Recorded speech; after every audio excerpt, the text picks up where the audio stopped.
안녕하세요. 오늘의 데일리 뉴스레터에 오신 것을 환영합니다. 1. 일본 경제 종말. 2. 한국은 세계 제2의 초강대국이 될 것입니다. 3. KF21이 유럽을 지배하다. 한번 진실을 알아봅시다. 2035년 한국 두렵다. 1. 싱크탱크 경고에 충격받은 일본 상황. 그때 한국은 세계 2위 초강대국. 현재 일본 정부는 최근 일본의 싱크탱크가 내놓은 경제 전망 보고서로 인해 경악과 당혹감을 감추지 못하고 있는 상황입니다. 이는 1963년에 설립된 일본의 대표적인 싱크탱크이자 일본의 중단기 경제 동향을 예측해 일본의 경제 전략을 주로 연구하는 일본경제연구센터가 2035년에 한국이 세계 초강대국의 반열에 오를 것이라고 전망했기 때문입니다. 때문에 현재 일본 정부는 한국과 주변 국가들을 견제하기 위해 자국의 방위비 예산을 올해보다 26%나 많은 65조 원으로 늘려잡고 또한 5년 뒤에는 GDP에 대비한 방위 예산을 2%로 높이겠다고 호언장담했음에도 불구하고 오히려 한국의 국력 상승은 이보다 더 급속하게 성장할 것으로 전망되면서 한국의 초강대국 진입과 일본의 선진국 탈락이 당연한 수순으로 흘러가고 있다며 매우 깊은 탄식을 내뱉고 있는 상황입니다. 이와 관련해 일본의 유력 매체인 재팬타임스는 올해 대만의 주얼당합 일본의 1인당 GDP가 내년에는 한국에도 주얼당할 것이 확실한 가운데 급기야 2035년에 이르면 한일 관계의 상상지도 못한 상황이 전개될 것이라며 매우 큰 탄식을 터뜨렸습니다. 먼저 이 매체는 거두절미하고 최근 들어 일본의 경제적 영향력이 한국과 대만 같은 이웃 국가에 비해 급속도로 뒤처지는 것으로 나타나고 있는데 특히 올해부터 거세지고 있는 엔화 폭락은 일본의 1인당 GDP 국내 총생산마저도 크게 악화시키고 있다고 보도했습니다. 실제로 이 매체는 미국 연준의 급격한 금리 인상으로 인한 달러 강세로 세계 각국의 통화 가치가 크게 하락하고 있는 가운데 한국 원화와 대만 달러 또한 마찬가지로 큰 타격을 입었지만 일본의 엔화 폭락에 비하면 조족지혈에 불과하다고 보도했습니다. 이는 12월 17일 기준으로 대만 달러와 한국 원화는 올 초에 대비해 각각 10.6%와 9.8%가 하락했지만 일본의 엔화 가치는 무려 20%나 폭락했다는 것입니다. 때문에 일본 매체인 재팬타임스는 해가 갈수록 급격한 침체를 거듭하고 있는 일본 경제의 막순환을 고려했을 때 일본의 1인당 GDP 또한 해마다 곤두박질 지고 있고 이로 인해 한국과 대만의 주어를 하염없이 지켜볼 수밖에 없는 상황이 전개되고 있다고 한탄했습니다. 일본 경제연구센터가 금주에 발표한 보고서에 따르면 일본의 1인당 명목 GDP는 이미 올해부터 대만보다 낮을 것으로 예상되며 2023년에는 한국보다 적을 것으로 예상된다. 실제로 이 매체는 올해 일본의 1인당 명목 GDP는 33,636달러에 머물 것으로 전망되는데 이는 33,791달러를 기록한 대만보다 밑도는 수지라고 보도했습니다. 또한 이 매체는 2023년에 일본의 1인당 GDP가 전년도에 비해 302달러나 줄어든 33,334달러를 기록할 것으로 예상되는데 이로 인해 34,505달러를 기록한 한국으로부터도 추월당하게 것이라고 보도했습니다.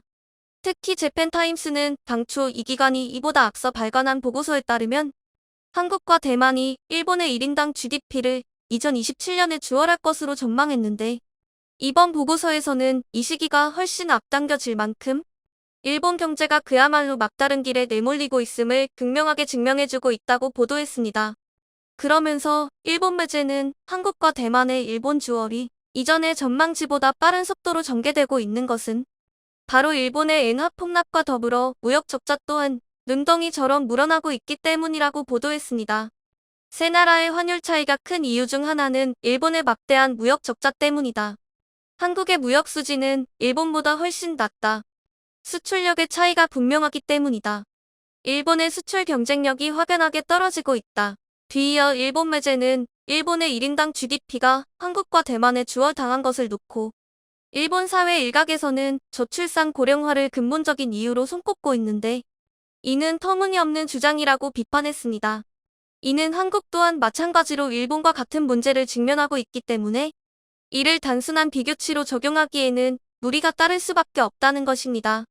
오히려 그보다는 한국과 대만이 일본보다 기술 분야를 더 잘 활용하고 발전시킴으로써 수출 증대에 큰 효과를 보고 있고, 이를 통해 1인당 GDP 또한 급격하게 증가시키고 있다는 것입니다. 이토추 리서치에서 경제학자로 활동하고 있는 다케다 아스시는 첨단 기술 측면에서 이미 일본은 한국과 대만에 뒤처져 있는 분야가 많고, 특히 반도체가 좋은 예라고 말했다. 또한 그는 일본의 유리한 분야가 꾸준히 줄고 있다고 말했다. 실제로 이매제는 기술 개발과 무형 투자의 적도를 나타내는 지식 재산 투자에 있어서 한국과 일본이 확연한 차이를 드러내는 것만 놓고 보더라도 한국의 일본 주얼은 어찌 보면 당연할 수밖에 없다고 보도했습니다. 이는 2000년을 기준치 100으로 잡았을 때 일본은 2021년에 118.1을 보인 반면에 한국은 이보다 3배나 높은 316.3을 기록했다는 것입니다. 그리고 한국은 1998년 IMF 이후 단 한 번도 쉬지 않고 지식 재산 투자를 끊임없이 늘려온 데 반해 일본은 버블 경제가 붕괴된 이후로 줄곧 투자가 감소세를 보여왔다는 것입니다. 또한 이 매제는 한국과 대만이 일본보다 월등한 경제력을 갖추고 있는 것은 또 다른 요인이 자리 잡고 있기 때문인데, 그것은 바로 한국과 대만이 디지털화를 재빨리 구축한 덕분에 일본보다 노동 생산성이 훨씬 높다고 보도했습니다. 실제로 이 매제는 당장 일본의 경우 정부 기관과 많은 기업에서 종이 양식을 비롯해 도장과 팩스 같은 정근대적인 근로 방식이 아직까지 대중적으로 사용되고 있는데 반해 이미 한국과 대만에서는 이러한 문화가 사라진 지 훨씬 오래됐다고 보도했습니다. 때문에 이 매체는 재빠른 디지털화를 통해 높은 노동 생산성과 뛰어난 기술력을 구가하고 있는 한국과 대만이 예상했던 시기보다 일본 경제를 훨씬 빨리 주어라는 것은 어찌 보면 당연할 수밖에 없다고 보도했습니다. 하지만 일본 매체는 한국과 일본의 경제 격차가 단지 내년까지만 이어질 것이라고 예상했다면 그것은 큰 착각에 불과하다고 지적했습니다. 오히려 일본 매체는 한국과 일본의 경제 격차가 해가 갈수록 급격하게 확대될 뿐만 아니라 2035년 시점에 이르면 일본 사회가 전혀 상상지도 못했던 엄청난 상황이 도래될 것이라고 탄식했습니다. 바로 국민소득뿐만 아니라 국가의 미래 잠재력을 나타내는 디지털 잠재력 순위에서도 한국은 그야말로 세계 초강대국 반열에 진입하는 데 반해 일본은 오히려 이에 역행해 아시아 강대국 자리를 반납해야 하는 상황이 전개된다는 것입니다. 실제로 이번 보고서를 발표한 일본경제연구센터는 당장 2025년에 이르게 되면 침체를 거듭하고 있는 일본의 전체 국내 총생산이 인도에도 밀려날 것으로 예측된다고 밝혔습니다. 이는 1968년부터 2009년까지 미국에 이어 세계 2위의 GDP 규모를 보였던 일본의 경제 규모가 2010년에 중국의 주얼당해 세계 3위로 밀려난 것도 모자라 2025년에 이르러서는 인도의 주얼을 허용해 세계 4위로 밀려날 정도로 급격한 쇠퇴를 거듭하게 된다는 것입니다. 그도 그럴 것이 일본경제연구센터는 IMF의 자료를 토대로 주요 18개국의 실질 성장률 주의를 분석해본 결과 미국과 한국을 비롯한 대다수의 국가들은 2035년까지 꾸준한 성장률을 달성하는 데 반해 일본은 2030년경부터 줄곧 마이너스 성장을 기록할 것으로 전망된다고 밝혔습니다. 뒤이어 일본경제연구센터는 1인당 GDP에서도 일본은 올해와 내년에 각각 대만과 한국의 추월을 허용하는 것도 모자라 해가 갈수록 그 격차를 더 확대함으로써 2035년에는 지금껏 본 적 없는 사상 초유의 광경이 눈앞에 펼쳐질 것이라고 전망했습니다. 먼저 일본의 경우에는 2035년에도 1인당 GDP가 계속해서 정제됨에 따라 오히려 2012년 49,058달러보다 줄어든 48,888달러를 나타낼 것으로 전망되는데, 이에 반해 대만은 일본보다 훨씬 앞서 53,949달러를 기록하게 되고 한국의 1인당 GDP 또한 마찬가지로 올해에 잠시 대만의 주얼을 허용하지만 거듭되는 성장세를 통해 기어코 2035년에는 일본과 대만에 비해 압도적으로 높은 65,009달러를 기록할 것으로 예측된다는 것입니다. 더군다나 일본경제연구센터는 경제성장의 열쇠가 되는 디지털 잠재력에서도 한국과 일본의 격차가 상상을 초월하는 상황에 이르게 될 것이라고 전망했습니다. 실제로 이 기관이 작성한 보고서를 자세히 보면 2000년에 세계 5위를 기록한 한국의 디지털 잠재력이 2025년에 세계 1위로 오른 뒤 그 이후부터 미국에 이어 세계 2위의 초강대국 지위를 계속 유지하는 것으로 예측하고 있습니다. 그리고 대만과 홍콩을 비롯해 싱가포르 또한 마찬가지로 2025년부터 각각 세계 3위부터 5위까지 줄곧 자리 잡는 데 반해 2000년 당시에 세계 3위에 올랐던 일본의 디지털 잠재력 순위는 2035년까지 줄곧 내리막을 걸어 세계 7위로 밀려나는 것으로 나타나 있습니다. 때문에 일본경제연구센터는 자국 정부가 기술 혁신과 임금 향상을 통한 노동 생산성 증가 없이 주변 국가들을 제치고 국력 상승을 꾀한다는 명분으로 그 어떤 대책을 남발한다 하더라도 이는 사상루 각에 불과할 것이라고 경고했습니다. 결국 일본 싱크탱크의 이러한 분석은 미래로 나아가기 위한 끊임없는 투자와 혁신에 나서지 않고 당장 눈앞에 보이는 규모에만 몰입해 가진 만용과 객기를 부리게 된다면 시간이 지날수록 되돌이킬 수 없는 더 큰 파국을 초래할 수 있다는 사실을 적나라하게 입증해주고 있는 것입니다. 한국은 이런저런 시련을 수없이 겪었으나 늘 극복하며 꾸준히 발전하고 있다는 걸 역사가 증명하고 있다. 반면 일본은 지난 30년도 그랬지만 앞으로도 끝없이 망할 수밖에 없는 모든 조건을 다 갖추고 있다. 자민당의 장기 집권, 엄청난 나라빚, 시민의식, 방사능 잦은 자연재해. 나는 2035년을 마침내 우리나라가 미국을 따라잡는 해로 보고 있다. 반면 일본은 베트남에도 뒤지는 나라가 될 거라고 예상한다. 그때 우린 뭘 해야 될까? 반도체 하나로 먹고 사는 대만과 반도체, 전자, 조선, 자동차, 배터리 등등 많은 분야에서 선두권을 지키는 한국과 너무 단순하게 비교했네. 그리고 한국의 미래가 일본의 현재가 될 정도로 한국이 일본을 닮아가니까 한국에서 일하는 남아시아 출신 외국인 노동자들이 2020년대에서 2030년대까지의 안에 한국의 공장들에서 일할 뿐더러 한국의 호텔들이랑 한국의 식당들, 한국의 편의점들에서도 일하게 되겠더라고요. 일본 시대는 끝났다. 지금은 디지털 시대다. 일본은 우물안 개구리로 살면 되지. 그 나라의 정치인들이 리더십이 경제에 좌우된다. 우리나라는 계속 성장하고 세계에서 부유한 나라가 될 것이다. 일본은 과거 아날로그만 사용해라. 그렇게 계속 정치인들 대대로 해먹어라. 한국도 헤매고 있지만 올해 한국의 수출액이 일본을 넘어설 것이 거의 확실함. 11월까지 한국의 수출액이 일본을 넘어서고 있으니까. 이 세기만에 처음일 것 같은데 한국이 중국, 미국, 독일 다음 세계 4대 수출 강대국이 될 것임. 경제뿐만이 아닙니다. 일본의 군사력도 급격히 쇠퇴하고 있었다. 최근 러시아 우크라이나 상황으로 그 어느 때보다 방산무기의 수요가 높은 상황입니다. 특히 러시아의 위협을 직접적으로 받고 있는 동유럽 국가들과 언제 터져도 이상하지 않은 중동의 분쟁 지역 그리고 중국이 호시탐탐 노리고 있는 대만까지 서로 약속이라도 한 것처럼 국방 예산을 사상 최대치로 끌어올리며 방위산업에 적극적으로 투자하고 있는데요. 일본 역시 마찬가지입니다. 러시아에 대한 국제 제재를 가장 강력하게 주장하는 중인 일본은 유엔 상임이사국에서 러시아를 퇴출시키고 자신이 들어가기 위한 작업에 착수했습니다. 최근엔 국제유가가 폭등해 러시아가 이익을 보고 있다며 러시아산 원유의 가격 상한선을 정하자고 주장했습니다. 일본이 주장한 가격선은 배럴당 40에서 60달러로 현재 국제유가의 절반 정도 가격입니다. 이렇게 러시아의 국제적인 영향력을 감소시키고 우크라이나 지원을 통해 러시아의 국력을 소진시켜 러시아와 영토 분쟁을 겪고 있는 쿠릴 열도를 다시 되찾아오겠다는 목표를 가지고 있습니다.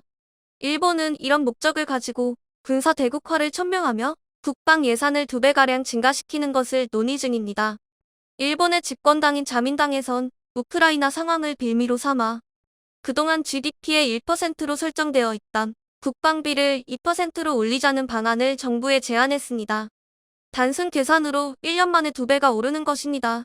일본은 이렇게 높아진 국방비를 통해 세계에서 가장 앞서 나간 6세대 스텔스 전투기를 만들기 위한 계획을 하고 있습니다. 지난 5월 영국에서 열린 G7 정상회담에서 일본은 영국과 공동으로 6세대 스텔스 전투기 연구 개발에 합의했고 이를 위한 예산까지 특별 편성한 것으로 알려졌습니다. 하지만 최강의 스텔스 전투기라고 알려진 F-22 랩터마저 5세대 스텔스인 마당에 일본이 6세대 전투기를 상용화하기란 사실상 불가능하다는 의견이 나오고 있습니다. 이 배경엔 기술력을 자랑하던 일본의 핵심 제조업체가 수십 년 동안 성능 조작과 불량 제품을 납품한 사실이 드러났고 일본의 계획대로 가다간 개발비와 생산 단가가 조단 위로 높아져 총리가 바뀐 영국에선 일본의 기술력과 가격을 문제 삼으며 일본과의 전투기 프로젝트를 전면 취소할 것으로 보이는 상황입니다. 여기에 마음이 급해진 일본은 미국을 찾았지만 별다른 소득을 거두지 못한 것으로 알려졌습니다. 이렇게 일본의 전투기 사업이 공중분해 되어버린 상황에 한국의 차세대 스텔스 전투기 KF-21 사업은 대형 호재를 맞이한 상황입니다. 요동치고 있는 국제 정세와 함께 관련 소식을 자세히 알아보겠습니다. 최근 아베 총리가 세상을 떠나며 많은 일본 국민들은 아베가 살아생전 추진해왔던 정책들을 더욱 지지하고 있는 상황입니다. 대표적으로 일본의 적기지 공격 능력을 확보하고 최첨단 무기들을 자체 생산하여 해외 방위 산업에 의존하지 않는다는 계획입니다. 하지만 일본의 이런 정책엔 큰 걸림돌이 있었습니다. 1967년 일본은 무기 수출 3원칙을 제정하며 사실상 무기 수출을 전면 금지해왔습니다.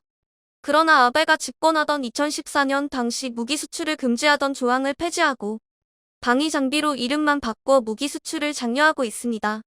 기존에 일본이 생산하던 무기는 수출 물량이 없고 100% 내수용으로 생산되었기에 한 개당 단가가 매우 비싸다는 평가를 받고 있습니다. 성능이라도 뛰어나면 비싸도 괜찮겠지만 대표적으로 일본이 자체 제작한 F-2 전투기는 미국 F-16의 기술을 이용해 제작한 복제기 형식으로 성능도 4세대 전투기 수준입니다. 하지만 가격은 세계 최강이었는데요. 미국의 5세대 스텔스 전투기 F-22의 가격과 맞먹는 터무니없는 가격을 자랑합니다. 배치 당시 가격은 F-22가 1,800억 원 가량이었으며 일본의 F-2는 1,600억 원으로 사실상 별 차이가 없었습니다. 유지보수 비용을 합하면 F-22는 한 대당 4,300억 원, 일본의 F-2는 한 대당 4,000억 원으로 매우 비쌉니다. 일본이 베껴서 만든 F-16의 개량형 버전인 바이퍼가 대당 1,400억 원인 것을 감안하면 일본은 더 비싸고 성능도 안 좋은 기체를 만든 것입니다. 물론 이런 문제를 해결하기 위한 방법은 수출입니다. 생산량을 증가시켜 수출을 많이 한다면 한 대당 가격이 현실적인 수준으로 낮아진다는 것입니다. 한국의 KF-21 역시 가격 경쟁력을 확보하기 위해 수출을 적극 추진하고 있는 것도 비슷한 이유입니다. 하지만 일본의 항공방위산업 업체들은 2000년대 초반 F-2 프로젝트가 조기 종료되면서 수출까지 막힌 상황이라 항공기 연구개발 비용과 유지관리 비용을 감당할 수 없어 상당히 많은 업체들이 문을 닫았습니다. 일본의 방위산업체 고마스는 얼마 전 환경기준에 맞춘 엔진 개발의 천문학적인 비용을 감당할 수 없다며 개발 포기를 선언했습니다. 자체적인 전투기를 만드는 시도는 좋았지만 수출을 하지 못해 단가가 올라갔고 높아진 단가는 프로젝트를 조기 종료시켜 일본의 방위산업의 명맥이 끊어진 상황입니다. 이런 상황을 해결하기 위해 일본은 영국과 손을 잡기로 합니다. 지난 5월 영국에서 열린 G7 정상회담에서 일본과 영국은 6세대 전투기를 공동으로 개발하기 위한 방안에 합의했다며 일본의 현지 언론들이 일제히 보도했습니다. 일본 방위성은 2035년부터 순차적으로 퇴역하는 F-2 전투기를 대체할 만한 차기 전투기를 개발할 계획이라고 밝히며 세계 최고의 스텔스 성능이 포함된 6세대 전투기가 될 것이라고 밝혔습니다. 이번 협력은 영국의 보리스 존슨 총리가 승인하고 주도적으로 개발을 요청했다고 알려졌으며 기체 연구 개발과 양산에는 일본의 미쓰비시 중공업과 영국의 벨시스템이 주도하고 엔진 개발은 일본의 IHI와 영국의 롤스로이스가 협력할 것이라는 보도가 나왔습니다. 이렇게 전투기를 공동으로 개발하면 상당히 기대되는 효과가 있습니다. 기존에 일본에서만 사용했던 기체를 영국은 물론 유럽에 수출할 가능성이 커지면서 한 대당 단가와 유지관리 비용이 내려가 기대 수익이 높아진다는 것입니다. 하지만 영국 내부에선 전투기 개발엔 돈이 많이 들어간다며 일본과 협력하는 것을 반대해왔습니다. 그런데 영국의 보리스 존슨 총리가 일본과의 전투기 연구 개발을 밀어붙였고 관련 예산도 배정하기 직전까지 가는 등 프로젝트는 빠르게 추진되는 것처럼 보였습니다. 하지만 한순간에 모든 것이 무너졌습니다. 7월 현재 보리스 존슨 영국 총리가 여러 가지 정치적인 실수로 총리 자리에서 내려오게 되면서 주도적으로 추진해왔던 프로젝트가 완전히 침몰하게 될 상황에 놓인 것인데요. 여기엔 일본의 대표적인 철강업체인 일본제강이 24년 동안 원자력 발전소를 비롯한 인프라 시설에 불량 제품을 납품했다는 사실이 드러났습니다. 아사히 신문은 일본제강 측이 검사 데이터를 거짓으로 기재해 1998년부터 최소 24년 동안 기준 미달의 철강 제품을 판매해왔다는 사실을 보도했습니다. 전문가들은 일본제강의 데이터 조작에 우려되는 부분은 원전과 같은 산업시설도 문제지만 군사장비와 시설에도 있다고 분석했습니다. 일본산 철강제는 전투기와 탱크 등 첨단 제품에도 사용되었고, 기준치에 미달한다면 첨단 무기들이 설계 수명이나 한계 수명을 버티지 못하고 그 전에 고장나거나 불량을 일으킨다고 지적한 것입니다. 여기에 일본과 협력하기로 합의한 영국에서 생산과 제조를 맡은 일본 측을 신뢰할 수 없다며 전투기 프로젝트가 완전히 뒤집힐 위기에 놓였습니다. 영국의 존슨 총리가 실각하는 것은 물론이고 예산 관련 문제도 전투기 프로젝트의 발목을 잡고 있습니다. 존슨 총리가 이미 실각해 힘을 잃어버린 상황에 일본과의 전투기 협력을 반대한 영국 의회가 수십조 원에 달하는 비용을 허가하는 것은 사실상 불가능한 일로 보여지고 있습니다. 영국은 현재 자체적인 방위 장비도 많이 있지만 전투기와 같이 천문학적인 투자금이 발생하는 부분에선 미국에게 많은 의존을 하고 있습니다. 대표적으로 F-35 전투기가 있는데요. 미국은 F-35를 비싸게 팔고 있지만 성능은 확실하며 아직 러시아나 중국 등 적성국들에겐 F-35에 대항할 만한 장비가 없는 현실입니다. 무엇보다 한국을 비롯한 전 세계 수많은 동맹국들에게 판매되어 한 대당 도입 단가가 1천억 원 수준으로 굉장히 낮아져 전투기에도 규모의 경제가 작용하고 있는 상황에 굳이 폐쇄적인 연구 개발 문화를 가지고 있으며 해외 수출 경험도 전무한 일본의 전투기를 공동 개발할 이유가 전혀 없다는 분석입니다. 영국은 일본과 협력해 개발한 전투기들은 수출면에서도 마이너스가 될 것이라고 보고 있습니다. 일본은 몇 년 전까지 군사무기가 수출이 불가능해 상당수 실내 전자장비나 시스템 언어 등 일본 자국군이 사용하기 편리하도록 맞춰져 있었습니다. 해외 수출을 하지 않고 본인들만 쓰는 군사장비라면 괜찮지만 일본 현지에 특화된 제품을 수출하는 것은 또 다른 얘기입니다. 서방권 표준 무기에 익숙해진 유럽 시장에 일본산 군사무기를 수출하기란 매우 어려울 것으로 보입니다. 일본과 영국의 합작 프로젝트가 넘어지면서 한국 군사무기의 경쟁자가 사라진 상황입니다. 일본과는 다르게 국제표준격의 장비를 생산하는 한국은 다양한 장비를 유럽뿐 아니라 전 세계에 수출하고 있습니다. 폴란드, 핀란드, 노르웨이, 에스토니아 등 유럽 현지에선 K9 자주포를 도입하였고 인도네시아, 이라크, 필리핀, 태국은 한국산 T-50 계열 훈련기와 여기서 파생된 FA-50 경공격기를 도입했습니다. 뿐만 아니라 폴란드, 아일랜드, 슬로바키아, 스페인, 불가리아 등 유럽 국가들이 한국산 T-50 계열 훈련기 및 경공격기에 관심을 가지고 있으며 국방부 제공. 이는 앞으로 KF-21에 대한 수요로 이어질 가능성이 있습니다. 심지어 전투기의 본고장인 미국에서도 T-50 훈련기를 도입하기 위해 각종 검토에 들어간 가운데 세계 5대 군사 수출국으로 도약한 한국의 위상이 돋보이고 있습니다. 최근 한국은 KF-21의 실제 주행 영상을 공개하며 전 세계 군사 전문가들의 관심을 한몸에 받고 있습니다. 방위사업청 제공.